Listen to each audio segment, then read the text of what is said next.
Hey friends, welcome back to the Business Coaches Corner. I'm Becs Gold, and today I want to talk to you about something that I think almost every coach experiences at some point, but most people don't say out loud. There comes a moment in your coaching business where you realize this is either going to become the greatest thing you've ever built or the thing that completely burns you out. And honestly, that realization can hit really hard because when most people first get into coaching, they imagine freedom, flexibility. They imagine helping people, making great money, having control over their time, and maybe working from anywhere. Maybe finally building a life that actually feels good to wake up to. That's the dream, right? And I still believe in that dream completely. I think coaching can absolutely create financial freedom and personal freedom. I think it can change your life. I think it can give you options and opportunities and experiences that most people never even realize are possible.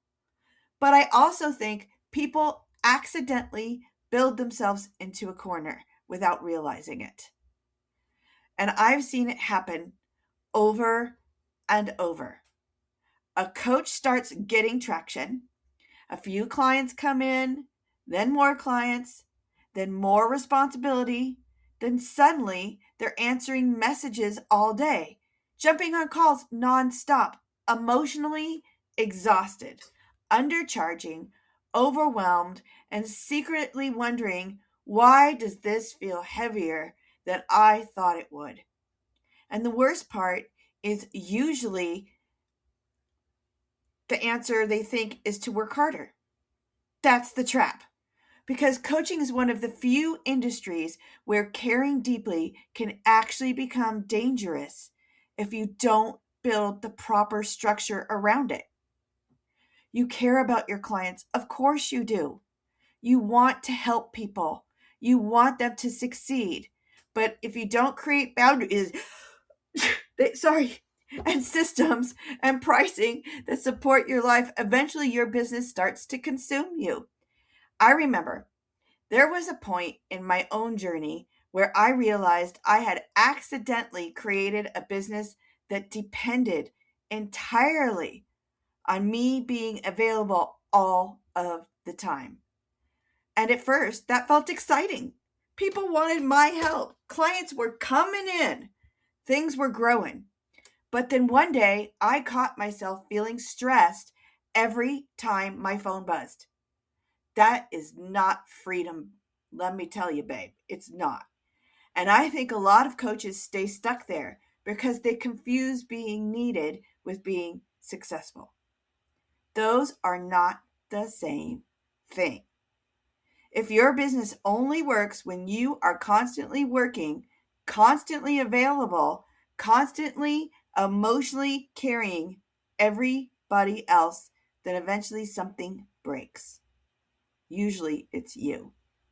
And that's why I talk so much about designing your business intentionally from the beginning.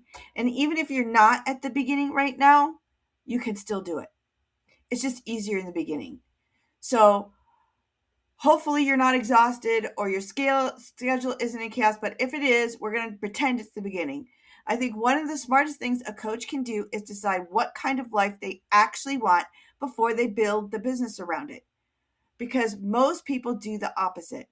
They build the business first, then try to squeeze a life into whatever time is left over. That's backwards, babe.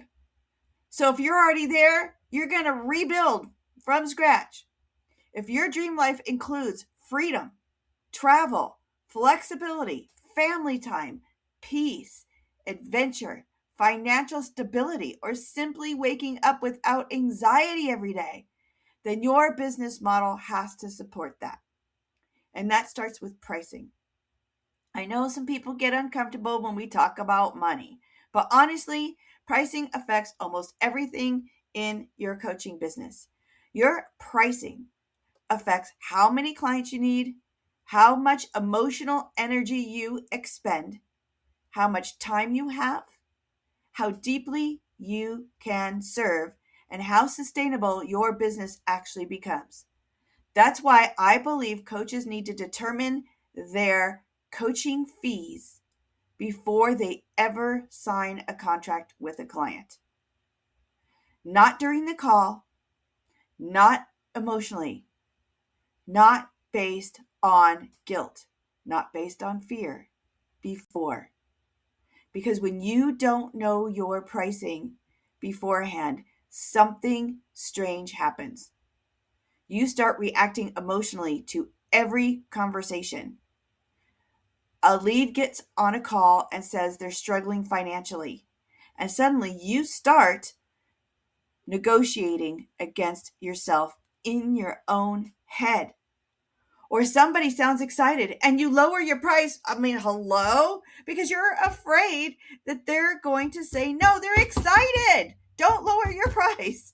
Or somebody hesitates and suddenly you're throwing bonuses into the conversation like you are hosting a late night infomercial, babe. That's not confidence. That's fear management, and clients can feel it. You are going to lose in that situation. One thing that I've learned is certainty converts. You got to be confident, babe. It's far more powerful than pressure ever will be. People want to feel like they're talking to someone who knows exactly what they do, who they help, how they help, what the investment is. Confidence creates safety. And honestly, undercharging creates problems most coaches never expect. At first, they think lower prices will attract more clients. Well, that's not what you want. More clients, more time, all the ways, vicious circle we talked about. Sometimes it does create more clients, but also it often attracts clients who are less committed, less decisive, and emotionally draining on you. And then coaches end up exhausted while making less money than they should. I think a lot of people underestimate how connected pricing is to freedom. If your pricing is too low, your calendar eventually becomes too full. Then you have less energy, you're drained, babe. Then your results start slipping. Your business becomes stressful. Then freedom disappears. Bye bye. It's all connected.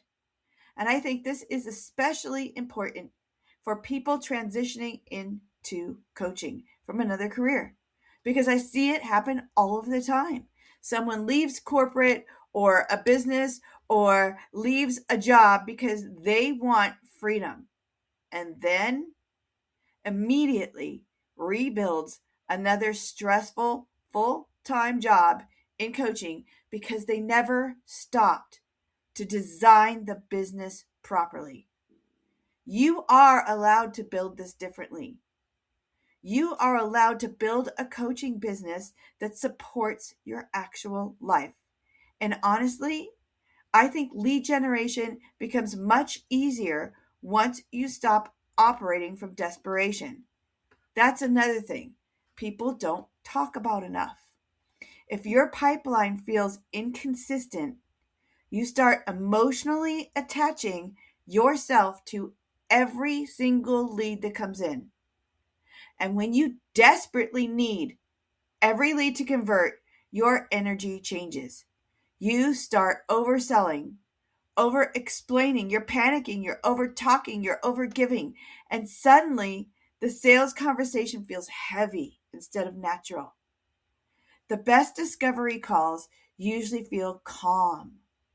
Not because the coach doesn't care, but because they know they do not need to convince anyone.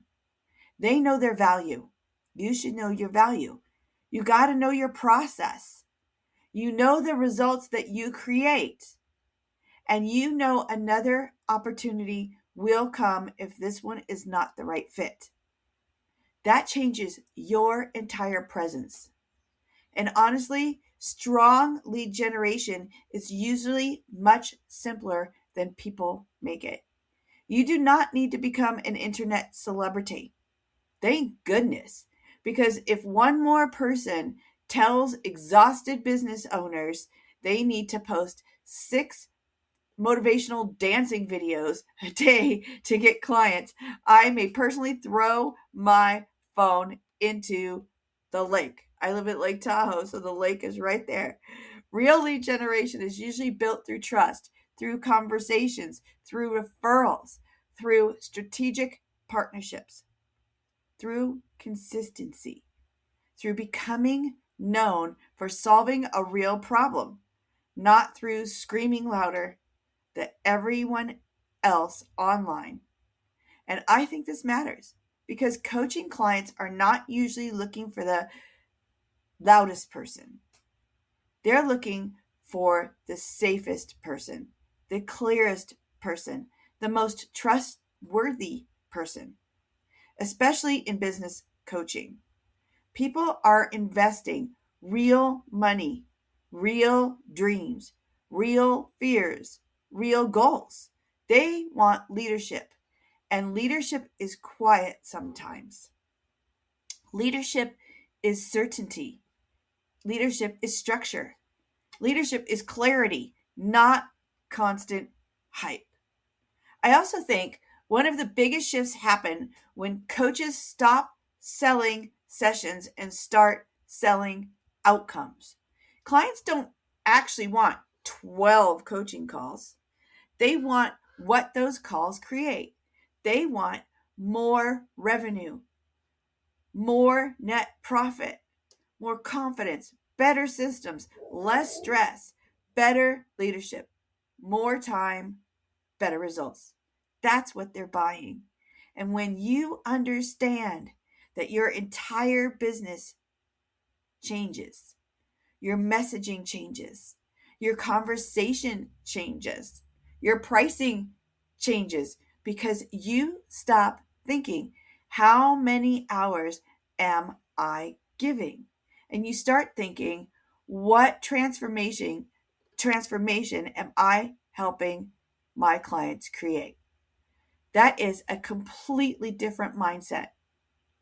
And I think this is where coaching becomes exciting again because suddenly your business is not just about saying or about surviving month to month.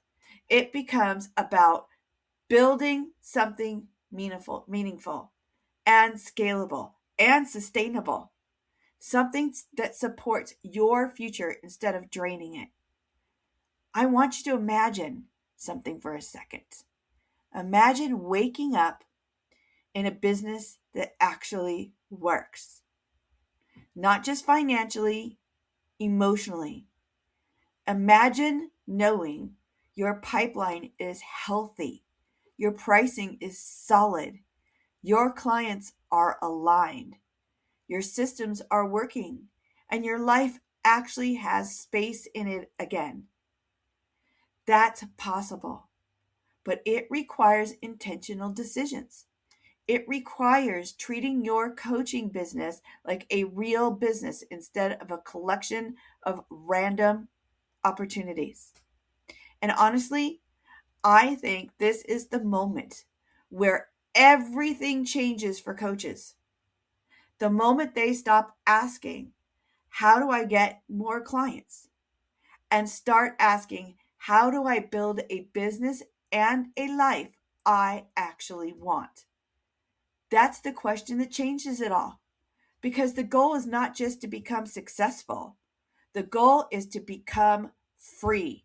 Free financially, free emotionally, free with your time, free with your choices.